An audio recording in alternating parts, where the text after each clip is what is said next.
欢迎收看《新闻大白话》，我是主持人翟轩，马上欢迎一下这个阶段加入我们讨论来宾，前大使谢文吉，翟轩好，各位朋友大家好，前立委李胜峰，翟轩好，大家好，前海军舰长吕礼师。主持人好，各位观众大家好。好，不知道大家昨天晚间9点钟是不是也是锁在这个电视机前头？当然也可以透过网络来收看啦。全红婵夺金的这样的一个经典画面哦。而第一轮呢，他第一跳下去就已经得到了101010这样子的分数哦。然后我看到这个微博的热搜词条，第一名就立刻全红婵再现101010这样的一个记录，就是满分呐、这跳下去完美。发挥出来他这个水花消失术哦，所以裁判们一致判了满分，话题热度直接冲上大陆的微博热搜的第一名哦。那当然最后5跳完，累积的分数，这个真的是一个断崖式的一个记录哦。为什么这么讲呢？就好像这个其他国家都是陪中国大陆来玩的。我们看前2名，全红婵、陈玉汐哦，2个人的分数遥遥领先其他各国。全红婵得到了这个425.6分，陈玉汐只跟他大概是5分不到的差别哦，这个420.7哦，4.9分的差异，那就你们2个玩就好了，因为其实你看第3名，其实我看北韩跳的也是可圈可点哦，那他结果得到的分数是372.1分，那所以大概都50分的差距，那其他更不用说，其他那个跳下去水花非常的大，有些还好像要泼观众一样那样子的水花大小，跟这个水花消失术真的是有非常显著的差异哦，所以人家讲说，真的中国大陆的女子这种跳台跳水哦。真的跟其他的国家不是同一个层级的，已经完全是一个断崖式的这样的一个实力的差别了。那在微博热搜上面也看到，今天还有一个词条叫做全红婵打破了伏明霞的记录哦，以17岁131天的年纪，成为中国奥运史上最年轻的3金王。的确啦，他这一次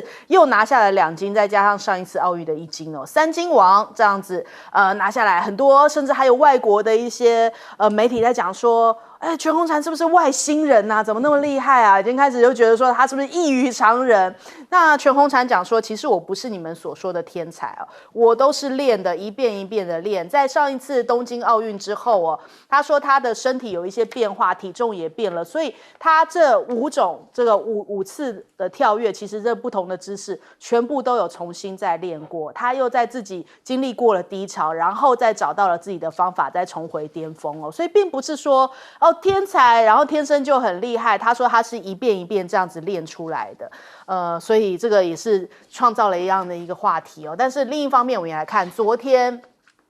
是不是也有相关的一些报道？因为就是对于中国大陆的这个禁药问题，外国媒体的做文章到什么样的一个程度？同样一个访问可以有2种解读。比方说访问了菲尔普斯飞鱼，那他就讲说他自己他说他生涯其实也有被人家质疑过，但是面对到现在，好像欧美啊、西方媒体一直在质疑潘展乐的成绩的时候，他是认为说不可以去这样质疑他，他认为不应该这样指责。那他另外呢也讲说，如果真的是用禁药，他觉得应该要退出比赛。但是就是这一句话又被其他一些媒体在讲说，是不是暗指中国呢？所以就同一个报道啊，同一个专访可以有很多不同的报道，什么暗指中国、讽刺中国什么这样开始在那边讲说，好像菲尔普斯对于这个潘展乐的表现相当的不满，或者是说认为潘展乐应该退赛，所以这就是一个认知战啊，在奥运里头。那另外我们看到，这个潘展乐这一次拿走了冠军，还甚至在这样接力赛里面也让美国队再次的跟这个金牌说了拜拜哦，到底是动了谁的这个奶酪？那这样的一颗耀眼星星哦，西方的世界声音却不是那么的友善，因为他破了纪录的成绩哦，其实是毋庸置疑的。可是你看前澳大利亚的选手呢，他就在社交平台上面发影片讲说，这个是不可能人类做得到的这样的成绩呀。那还有另外一个沉冤得雪，就是王楚钦，他不是拍子被踩断吗？除了被踩断之外，竟然还有一个瑞典的女记者哦，刻意的去在他受访的时候，去撞他一下，然后现在呢就被奥会判说禁止这一位女记者再进场哦，所以人家讲说啊，真的是还了中国大陆一个公道哦。那这个也同样登上了微博跟今日头条的热搜，就是你可以看到方方面面在这一次的比赛当中，怎么都有那么多的操作痕迹，好像是冲着中国大陆而来，哪怕一个菲尔普斯的专访都可以把它扭曲成说另外一种版本，说哦，他也是对于中国大陆的不满，明明他就讲说不应该要针对潘展乐哦，那但是现在就是这样的一个中美角力的氛围在这个奥运上面登场。那美国自己又是如何呢？昨天被人家发现他的田径选手有这个类固醇阳性，所以中国大陆的反兴奋剂中心就讲说，你这个《纽约时报》之前报道影响了中国运动员的心理，也削弱了他们的一些竞技能力哦。但是你们自己的这个田径选手真的被验出来有兴奋剂的时候，你们怎么又是另外一种方式呢？所以那个 USADA 这长久以来对于这种反兴奋剂的陋习视而不见哦，反而执迷于越界管辖，对于其他国家实施制裁哦，妄想通过指责打击中国和其他国家来转移对于你们国内反兴奋剂工作存在的严重缺陷，这是赤裸裸的政治操弄跟虚伪双标。那这个 CGTN 也特别去专访了 WADA 的成员，有一个独家的回应，他说中国是没有违反兴奋剂的。那我们来听一下。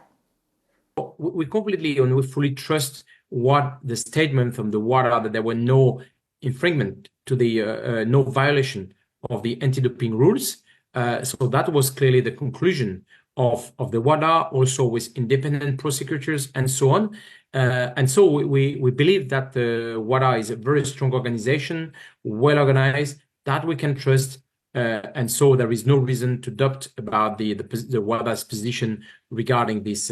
case.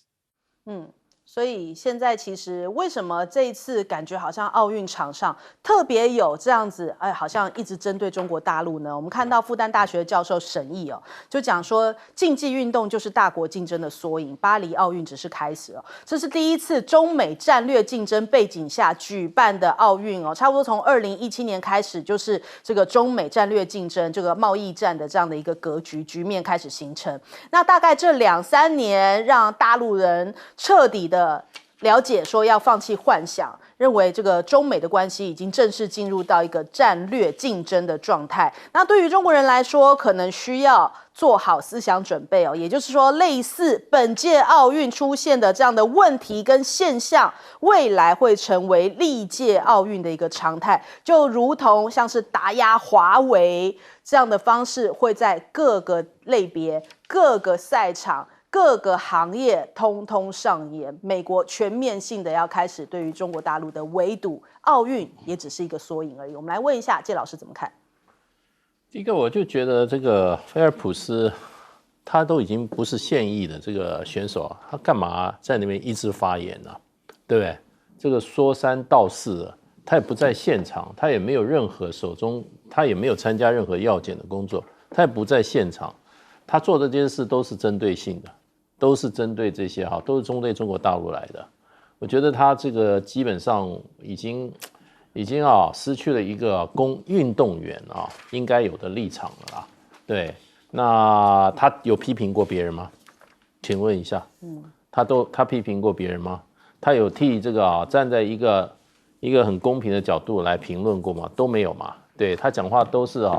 我觉得就是无的放矢手上没有任何证据。中国选手事实上是这一次所有国家队员里面受到药检次数最多的，尤其到了巴黎以后还超过200次，早上5点钟就起来就要检验。那菲尔普斯为什么不说呢？对不对？那你法国的他的学弟好了，他的师弟的话，还事实上他搬出了选手村，结果呢，WADA要去找他检验的时候，他没有做那他为什么不说呢？这个才是比较客观的。那 WADA 事实上是国际组织，它也不是中国大陆开的，也不是法国开的，也不是美国开的，它是一个各国这个专业人士把它推出来，他没有必要去偏袒任何一方。倒是你美国的这个药检组织的话有问题，对不对？你们自己一个田径选手出了问题了，你要给他豁免。对啊，而且美国这些很多它这个药检组织哈，它自己有很多豁免项目，然后决定哪些药是可以用，哪些药都不能用。我们不要说对菲尔普斯的不满，他自己就曾经，他还在参赛的过程中没有退休，他被查到过，他就吸大麻，用兴奋剂啊。那美国现在选手，大陆很多都在质疑，为什么美国的选手基本上这个同样是那个白种人啊，他们比赛完以后脸色都特别的紫，到底怎么回事？对，那菲尔普斯有没有答复？都没有。我觉得就是说，像沈一讲的很对了，其实这个是从政治动机出来的。我觉得这个政治被体育被政治污染，这已经无法避免了。针对中国大陆的这个游泳队这种作为啊，真的很可耻啊，很可耻。尤其我觉得美国的这个国会议员居然也通过一个议案，也来干涉。然后美国的这个《纽约时报》也特别在奥运期间也写一篇专文啊，来针对中国大陆。我觉得这个作为一个霸权啊，然后这个国家，我觉得这种作为啊，相当可耻啊。那全红婵，我讲他最好的一句话就是告诉我们大家，他说每一个动作都是练出来的，一遍一遍的练出来的。所以下的功夫深嘛，铁杵磨成绣花针。我觉得他基本上他贫苦人家出来的孩子啊，他就是说他的这个耐力，然后他的这个动机啊，非常非常的强，非常非常的强。他曾经说他得了奖啊，他可以买药来医他的妈妈。这种孩子他的那个动机，他的那个毅力是特别不一样的。我觉得这些故事应该要跟全世界讲，就是说中国大陆这些不管是教练或者是运动员为了这个运动所做出来付出才是他们今天有这个成绩的最主要原因。不要在那边捕风捉影然后呢造谣抹黑像菲尔普斯这种还算是得过金牌的这种选手现在变成政治的打手，真的是很可耻。好，来请教申峰哥。我想，在西方的领域里，他们慢慢不能忍受的是，在白人的天下，怎么还有其他的人种可以跟我竞争？所以希特勒举办奥运的时候，对黑人的歧视因为这是白种人日耳曼人的天下，怎么黑人可以来得奖？一样的道理，现在在整个的奥运场上里面，这个西方所领导的地位慢慢的在被挑战，现在还维持了2个强项，一个就是田径，一个就是游泳。那事实上是体型体格的关系，东方人要在田径上要能够获得金牌实在是有点困难。那游泳这个项目本来也是他们称霸的，没有想到这次被突破了。游泳的项目总共18个项目，其中有2个是金牌中的金牌，一个就是自由式的100，居然给中国人拿走了；另外一个是400的接力赛也是被中国拿走了。这10个人10不可忍。事实上，一开始的时候，美国已经有这样的信息，因为这个成绩的信息是公开的嘛，所以开始打击。那我们来看看他怎么来进行这样子的一个打击呢？美国的美国的国会通过是一个法案，这个法案的名字还真不好念，叫《柔情科乌反兴奋剂法》。这个法呢有一个特点，就是美国的 USADA 它可以做什么事情？它可以去常备管辖，它可以去检查外国人的，可以检查别人的。检查了之后呢，那么呢，你要是不听，我还可以没收你的财产，我还可以介入逮捕你。所以各位还记得吧？就是在这个奥运之前，不是也流出了说美国准备要逮捕中国的这个游泳队员，结果呢，这个国际奥会起来反对了，到这个 WADA 以及国奥会都起来反对。他说不，那是我们的事，跟你有什么关系？美国再怎么做？7月30号再通过一个法，加强法。这个加强法叫做什么？这个名字念起来很长，我这查出来之后，我还真的不会念，叫做《恢复对世界反兴奋剂机构信心法案》。什么道理？他这个道理就是说，我今天开始要对这个哪个国家进行了这个检查了，那你们要是有意见有意见，我美国国会禁止拨款支援你这个机构。为什么？因为呢，这个世界这个反兴奋剂的这个机构本来是奥委会全部支持的，现在一半奥委会支持，一半呢是他要到对外募款。美国现在是最大的支持，所以是说好，我要做，你敢干预，我就删掉你的钱。这是美国的做法。那我刚才讲的这个霍莱普斯也是一样，哇，他很厉害的，他是带病参加得冠军呢。他什么病？这心脏病跟这个哮喘。那为什么？因为心脏病、哮喘，他可以申请吃药。哮喘药就是把血管扩张，扩张以后氧量就会多，所以说就是，那他们是后面。因为刚才我讲的这两个法有一个特点是美国排除例外。这美国这拿什么运动精神？不要吹牛了。还有那个带风向的那个澳洲叫霍克的那个是一个假的，那个的鼻子装大葱啊，然后装大象。这个家伙啊，没得过奖，唯一的奖是英协啊，就是大英帝国协的游泳里面得了一个铜牌奖，还有一个呢这一个银牌奖。那以后就没有了，世界上根本没有这个人的名字，自己出来带风向，说他是专家，真的这鼻子装葱啊，装大象啊。那这样子出来的带风向，那整个世界就以这样的带风向里面呢，开始扯到现在。现在告诉各位，18项里面。金牌，美国8个，中国2个。好，来问舰长。菲尔普斯讲潘展乐啊，他认为啊，潘展乐赢他了1秒又11分，他非常不服气啊。我想请问，当初菲尔普斯去打破人家的记录的时候，他有问过别人的心情吗？本来奥运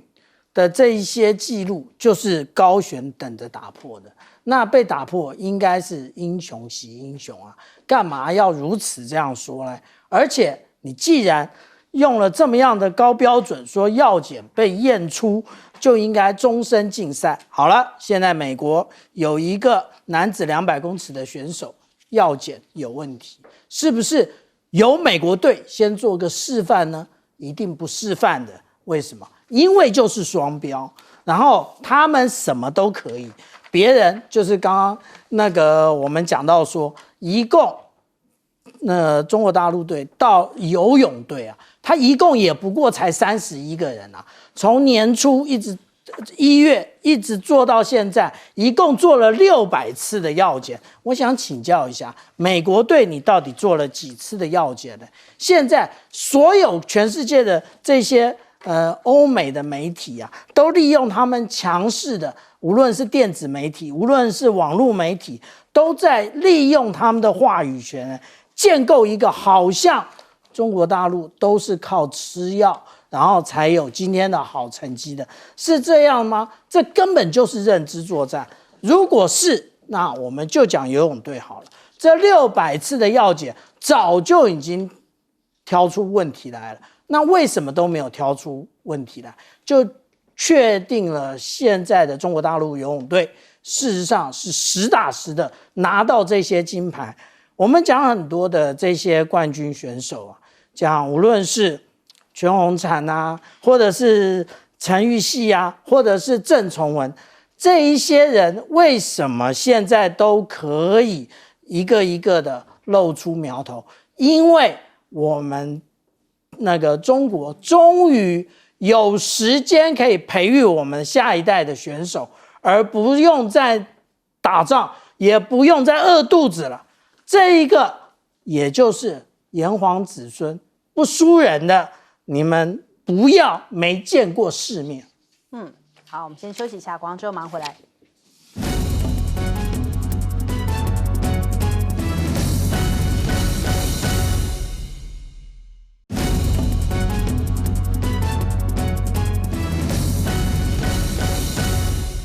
欢迎回来，新闻大白话。我们来看一下这个贺锦丽的副手人选，终于是定案了哟。那这一位这个华资，被人家讲说看起来也是这个笑眯眯啊、乐呵呵啊，跟这个贺锦丽哈哈哈里斯真的是有一个搭档的感觉啊，两个人都是笑呵呵的感受啊。那的确啦，这个华资人家讲说，怎么会是他呢？这个明尼苏达州的州长华资来担任这样的一个副手，就开始人家讲说，到底有没有加分呢？那其实媒体事先就已经有泄露出出来这样的一个消息哦。但是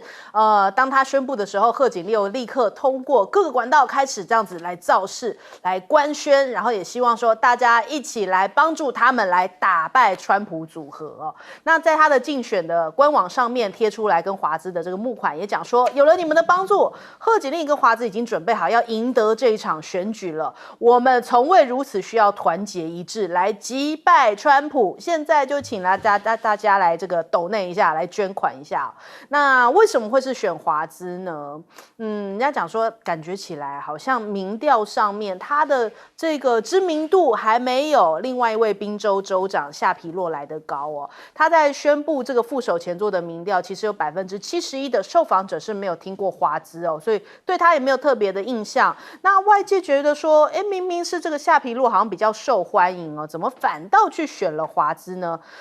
他说或许有一个民调可以揭开原因啊，就是因为现在这个华资看起来他的弱点比较明显，就是知名度比较偏低，但会不会也是因此呢？就是他的相关的争议可能后续会扣分的因素比较少，所以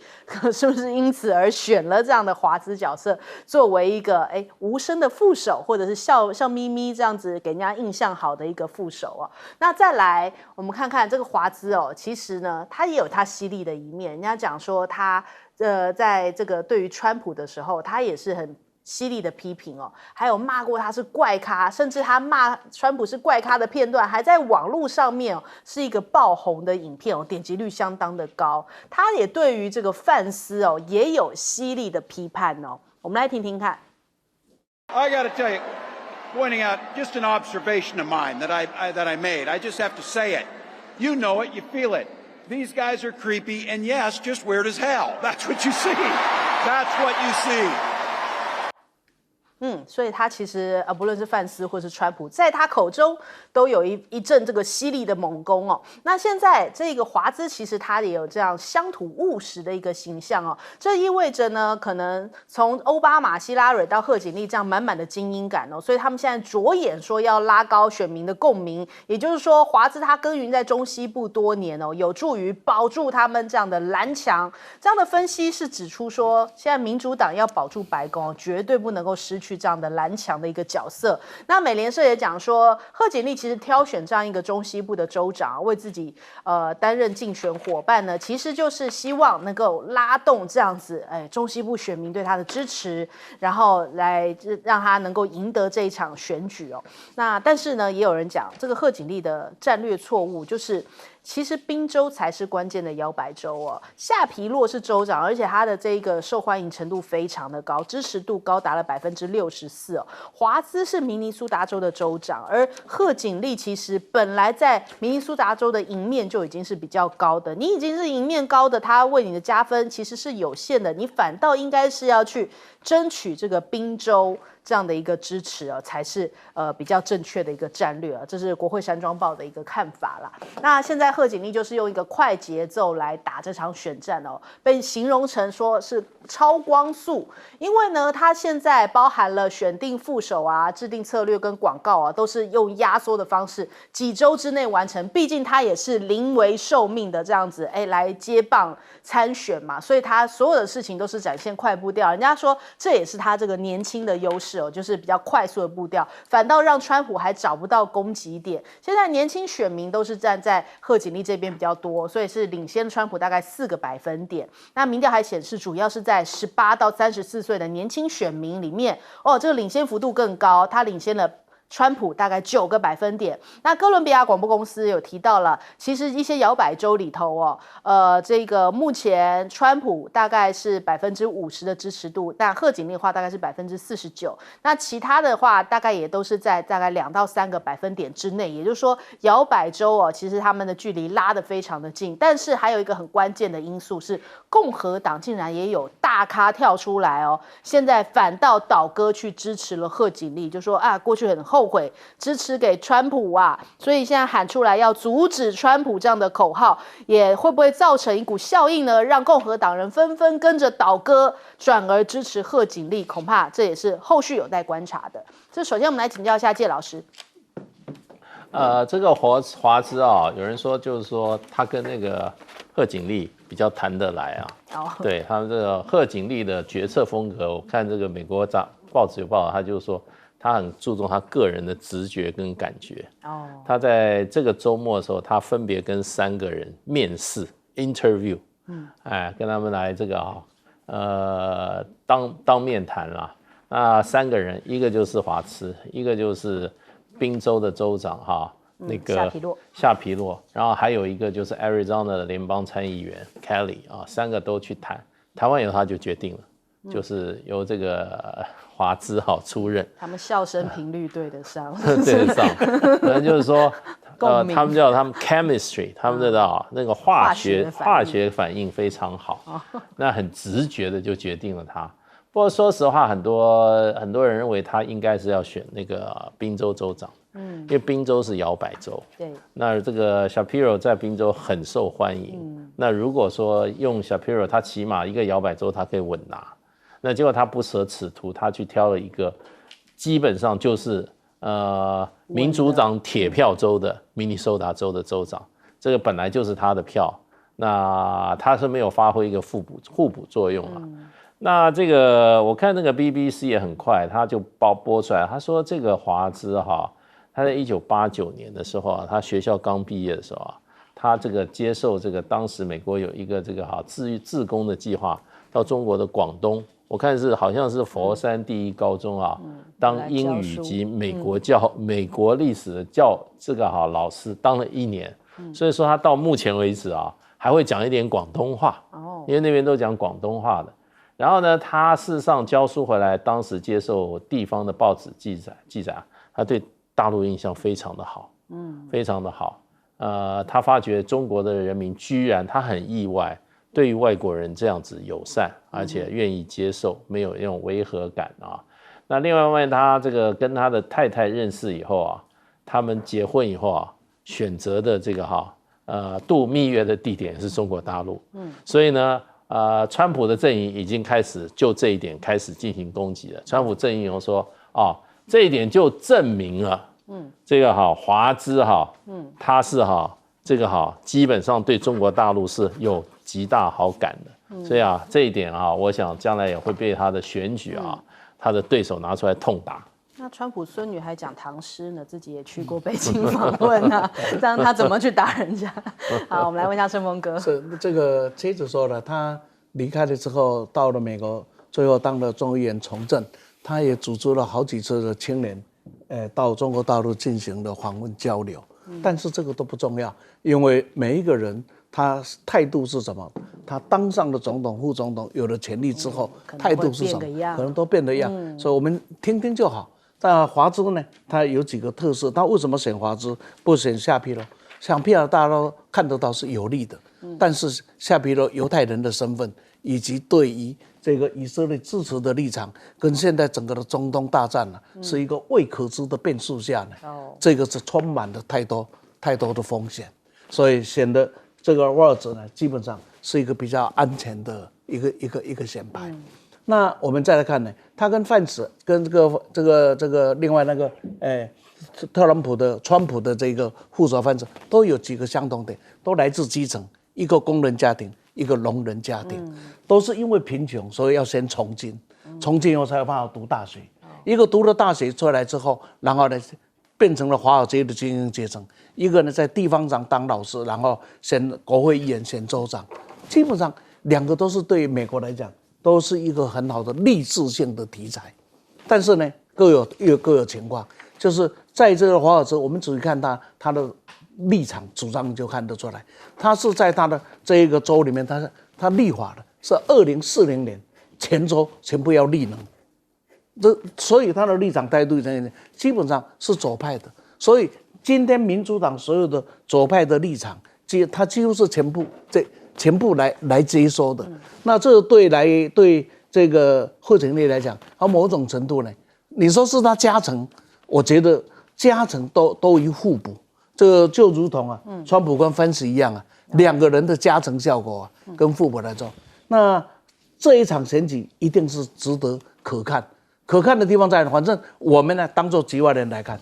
会骂成一团。哎呀，这2个会骂的家伙都搞在一起2组都是骂人为主。他怕他叫怪咖，那么叫哈哈。那我们想一想，也真恐怖，这搞了大半天，决定人类命运很重要的选举的，不过是美国是决定人类很重要的命运，一对是哈哈，一对是怪咖。我想到他我的莫内修啊，但事实上民主选举的结果就是这样子嘛。那至于选的是沃兹，为什么会这样一个情况？事实上，哈里斯这次的公布的这个节奏是被打乱的，本来是礼拜一要公布，结果没想到礼拜五啊，黑色的这个股灾啊，经济上是一个很大的压力。第二个呢，他先生的这个外遇啊被爆出来。第三个呢，整个的中东处在一个非常紧张的一个状态中，他没有办法，不然他礼拜一公布，礼拜一公布一波，礼拜二造势一波都非常的好，结果变成延到礼拜二啊的早上才公布，这对他是还蛮大的伤。那显然呢，讲起来呢，现在呢，这个美国的这个自由派的主流媒体是力捧啊，一副啊好像川普要输的样子，各位看着办好了，反正哈哈跟怪咖，你们来看看会是什么样的结果，才是一个值得我们去看看的好戏，用好戏来看的心情，不需要担心谁上谁不上，对谁会怎么样，因为选上的时候，美国利益才是他们唯一的优先考量。好，来问舰长。基本上来讲，总统候选人找副总统候选人，他们是要互补的。那如果是找互补的话呢，那个贺锦丽他就要找一位可以弥补这个美国选民对于父权的这个思想以及男子气概的不足的部分。那当然，所以我们看到他当初有选的玉化三人都是男性啊。那另外呢，他就要营造一种足够强硬及坚强，在生死攸关的这一个关头呢，可以做出重大决定的。那难道一定是华兹吗？因为华兹讲对了一句话，因为贺锦丽问他说：“你最想要做的什么？”他说：“我没有追求任何东西，这个不是我讲的，这是 Political 报道出来的。”他说：“我没有追求任何东西，我只想要尽我的责任，把事情做好。”这个讲到贺锦丽的心里去了。贺锦丽可能可以干个8年，不会啊，像台湾一样，要先把对手啊先送进牢里头。那这个是贺锦丽的阴暗面的部分。但是我们必须要这样讲啊，华兹本身他有非常多的人格特质，例如说他当过国民兵，例如说他当那个高中老师以及足球教练，这个在地方上面都是非常受人欢迎，而且受到基层人民的肯定。但是有一个部分他其实是做得很好的，也就是他在2006年首次参选这个明尼苏达州的这一个众议员的时候，他成功当选。但是这一个选区，他选的这个选区原来是共和党的选区，他能够成功当选，而且他当选之后，整个我们看到，在整个州里面，他其实议会也是分裂的，也就是众议院是属于民主党的，那有关于参议院的部分是属于共和党的部分，但是呢，他能够在中间调和顶鼐，然后让那个整个州的事务能够推行，然后能够增加学校、增加医疗保健以及开道路，这个就是明尼苏达州的人民所看上的这一点。然后当然贺锦丽也看上了这一点，所以我们就像我们继续下去啊，看看这一个选举到底会变成什么样子。例如说共和党员那个挺贺锦丽啊，为什么？因为不挺贺锦丽，等川普上来的时候啊，就好好的要来大规模清算，那个时候就鸡飞狗跳了。好，我们先休息一下，广告之后马上回来。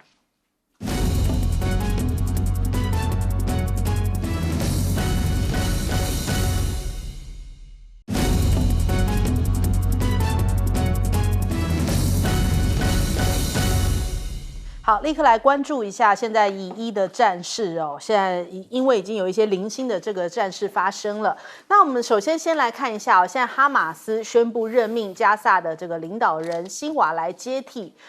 政治局主席一职哦。那去年10月7号是策划突袭以色列的主使哦。那现在目前藏身在加萨，那他接下来这个立场上面啊，恐怕也会加剧以哈达成停火的难度哦。他就比起之前的哈尼亚来得更加激进哦。那所以我们看看这个以色列的外长啊，他讲说辛瓦的任命呢是另一个令人信服的理由。为什么呢？因为我们这样就可以更有道理的说要消灭哈马斯哦，要迅速的消灭它，把这个邪恶组织从地球上抹去了。所以他们也乐见让鹰派一点的角色来担任哈马斯新任的领导人。那分析专家讲，相较于哈尼亚，其实辛瓦是更不愿意同意停火协议的。也就是说，恐怕这个战事要想停下来更难了。现在更激进的人来掌权了。那这个辛瓦其实呢，也是以色列最想除去的人。他一直是在以色列的定点消灭的黑名单上面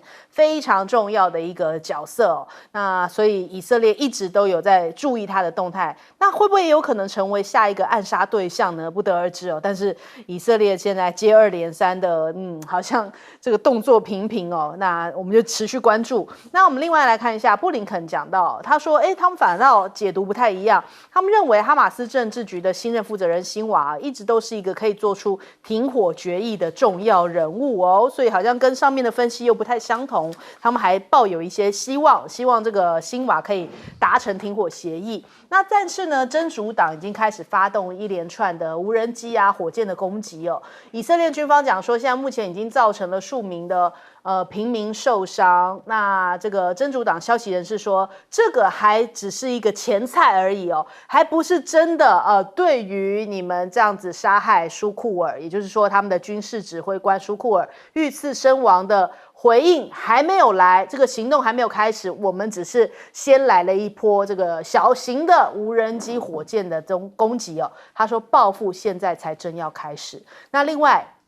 黎巴嫩真主党的领袖他也提到了，他说呢，他在电视上面讲将会强力报复以色列哦，将会跟伊朗啊、也门的盟友来合作，因为舒库尔遭到暗杀哦，所以他们现在接下来已经联合起来了，要共同来抵抗以色列。那会采取一个合作形式，也可以单独来进行，强调以色列就是敌人呐，等待着惩罚哦，所以现在也没有要退让的意思。那以色列呢，现在也有一些预备的动作。根据以色列时报讲，就是他们为了要防御这些伊朗或真主党的一些报复行动，他们已经开始新建地下的一些防御设施哦，就包含了一些国家管理中心。那他们就要称为锡安堡垒。他说这是绝对可以扛得住核弹攻击，甚至还有一些政府的官员呐，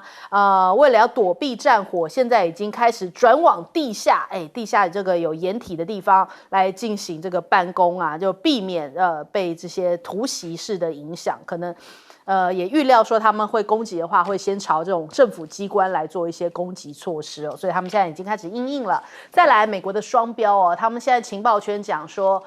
可能以色列接下来会有2波攻击，一波是来自真主党，另外一波是伊朗或是他的一些代理人团体哦，会来有2波这样子的反击。那布林肯也警告，就说现在大家必须要重视这件事情哦，因为虽然一直在倒数，我们节目也倒数好几天，可是他说这个已经到了非常关键的时刻哦，随时分分钟可能就会开启这一场战争哦，所以大家不能够觉得好像一直在延后，就觉得这件事情过去了，没有，现在还很关键哦，也希望这个 G7 大家一起来把这一场战事看能不能平息哦，就不要挑起战端。那当然中国大陆也扮演了一个蛮关键角色哦，现在王毅跟约旦啊还有埃及的外长通电话，说中方支持推动中东局势尽快缓和哦。那所以现在包含约旦什么，他们也宣布说希望就是他们拒绝了包含伊朗或者是以色列有任何的什么飞行物啊通过他们的上空哦，所以伊朗也有这样子的一个发言。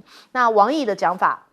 他说呢，因为他先后跟约旦跟这个还有埃及这边的外长呢来进行一些相关的通话嘛。他说中方将会继续坚持同阿拉伯国家站在一起哦，支持一切有利于加沙实现永久全面停火的一个努力，避免对抗冲突进一步升级。所以最后还是要靠中国大陆出手来斡旋嘛。这首先我们来请教一下介老师。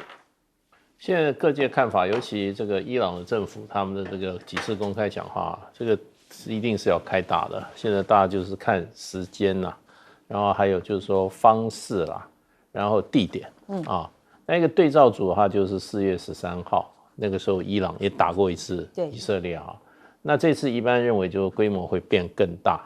那还有一个问题就是说会不会打美国？美国在那边有很多空军基地。而且最近又把这些什么航空母舰啊什么又都多送了一期到那个地区。基本上一次这个也门的这个他们就曾经说把美国的军舰也打了，对不对？美国的航空母舰也被他们炸了。所以这一次就看伊朗要不要打。伊朗事实上手上是武器是比较多，尤其他无人机还蛮厉害的。然后呢？也有这个所谓的这个巡弋飞弹，巡弋飞弹也有这个弹道导弹。上一次4月13号他就用这3种武器，那他这次要不要加强加大？看起来是这一次的不晓得情况怎样，不过情势比较复杂，因为俄罗斯也加入了。我们这边讲到中国大陆，其实俄罗斯的这个前国防部长绍伊古，已经本人飞到开罗，本人飞到这个德黑兰，跟表达对伊朗的支持。对，然后外界报道说他也带去了一些装备，有这个防空的武器，还有这个高精度的雷达，显然是要站在这个伊朗的这一边啊。那对以色列来讲的话，以色列事实上他做这2个动作的时候一个炸这个德黑兰去暗杀这个哈尼尔这个动作一定会造成局势紧张的。以色列不是不知道。那另外一个他去攻击这个真主党把这个苏库尔把他炸死这一定会造成这个情势继续什么，以色列也不会不知道。所以以色列的动机蛮奇怪的，干嘛要干这2件事那是不是想要反正要找个理由把这些伊朗把这些真主党一并来解决。所以现在就是说，伊朗这一次看起来他的这个前置作业比上一次周延很多。他事实上的话已经开了1次会议了，也就是说这些所谓的这些反以色列这个联盟，这里面包括这个也门的胡塞组织，然后这个叙利亚的这个真主党这个黎巴嫩真主党，还有叙利亚的这个回教民兵，还有伊拉克的民兵都动员起来了。所以他们这次说他们要5路攻击5路一起下手。那现在就看时间了，规模了。所以我想这场大战可能就随时可能会爆发。好，来请教舰长。星期天的时候我在节目上说，从来哈马斯就不缺最高领导人，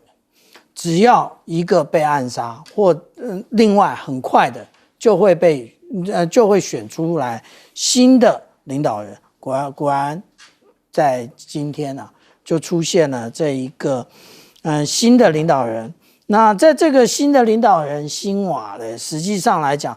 以色列外交部长他是这么形容的，他说这个人应该迅速的把他消灭，而且呢要让这个哈马斯迅速的从地球上抹去的强力的理由就是如此可见其实当初由这点来回头看当初把这个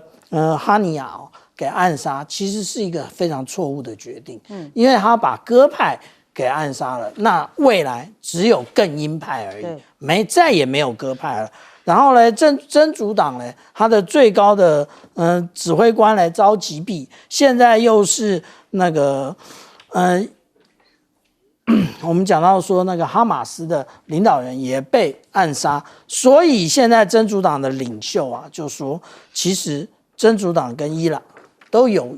义务要回应那个以色列在这个地区所造的孽那我们这样讲现在大家都在倒数这个时间什么时候会发生。那我的建议是，千万不要找一个什么圣殿被毁日啊这种宗教的节日，因为只要以后每一次再过一次这个宗教节日，因为这节日每一年都会来，然后大家都会那个刻骨铭心，当初是怎么打的。最好的方法是什么时间？也不是清晨，那最好的时间是什么？下班时间，大家都在马路上的时候，你无路可躲，然后呢，塞车塞得乱七八糟，然后这个时候正是发射各种飞弹以及无人机的最好方法。而且呢，大家有些人，尤其是政府官员，刚吃饱饭了，出来散个步，然后就被命中了。823炮战不就是这样吗？所以这个时间要挑对啊。那其实呢，我们如果看今天刚刚出炉的 Foreign Affairs， 他讲了一件事，他讲说，其实现在我们看拜登他已经跛脚了，他最好的方法也就是利用这一个节点，然后让中东局势能够稳定下来，然后而且甚至停战。好，来问盛峰哥。所有的情势，我们从另外一个角度去看，这个革命卫队，伊朗革命卫队的领袖被干掉，然后呢，真主党的这个领导被干掉，然后呢，哈马斯被干掉。这里面干了什么事情？证明了以色列的情报工作做得非常好，而且很精准，同时某一种程度在警告所有的中东的这些国家，里面每一个人都掌握在我可以干掉的基础上，是不是这样子呢？所以就为什么每一次被干了以后都哇哇叫，叫完了以后那个行动并不激烈。那我们从我的角度看，会不会是这样的一个情况？第二个，这场战争会不会发生？我想发生是会发生，发生到什么阶段？4月份的那一场，这个伊朗的反击是事先告知的。好，我什么时候要做了？那这一次会不会告知？看起来是不会告知的，因为以色列把这些国家逼到不出手，他也混不下去的地步了。那就美国的角度来看，俄乌战争怎么了结？不知道。